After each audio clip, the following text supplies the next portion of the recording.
in sidaad sheegtay colaadda ay muddo badan soo jiitamisay oo muddooyin badan aad moodid in la fashiliyey waxaa kaloo jirta in ciidamo labada beeloodba ay Soomaaliland u qaramaysay oo mushahariyo ay hubba siiso meel la oran karin xukuumadda qudheeda qayb ka qaadanaysa in colaadda beelaha sii socoto dawladda Soomaaliland hub ma siiso reeraha hubkooda wixii u diyaar ah ayay u qaramaysaa oo ciidamada si nabadgelyadu u waarto oo nabadgelyadu u jirto xasiloonida dadka dhexdooda ay u ilaaliso wixii u diyaara ee aan markaa iyagu doonaya inay nabad xasiloonida iyo nabadda wax ka qayb qaataan ayaa baa loo qarameeyaa ciidamadooda laakiin hub lama siiyo la isugu mana dhiibo wasiir shirkii lagu dhaarinayay odayaasha kan hore xukuumaddu qabatay waxaa ku sheegteen inaad nabadda aad kala kaashanaysaan dowlad deegaanka Soomaalida Ethiopia Puntland oo dariskiina iyo Soomaaliland xukuumaddiina iyo intii baad gacan ka qaadan doontaan dhulka colaadda hadda ka dhacaysa ku soo noqonaysa inta badan wuxuu dhacaa xadka Ethiopia dhacaa dowladda Ethiopia xiriir noocan ah ka dhaxeeyo ku aadan colaadda si loo hakimo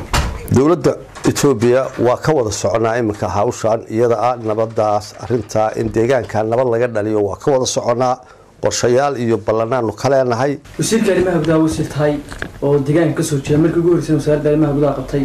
barasaabka gobolku waa deegaanka ka soo jeeda taliyada qaybtu waa deegaanka ka soo jeeda xaaladuna waxaad moodaysaa sidii hore markii barasaabada hore iyo taliqaba inay ka sii darayso sidan maadaama ay gobolka ku sugantii miyaa loo dhankeedii ka qudhinaa arrintan ku fashilinaya wallahi anagu waa ma oran karo anagu ma ogin waa dhici kartaa inay jirto anagu deegaanka waa nahay waa jecelahay inay wax hagaagaan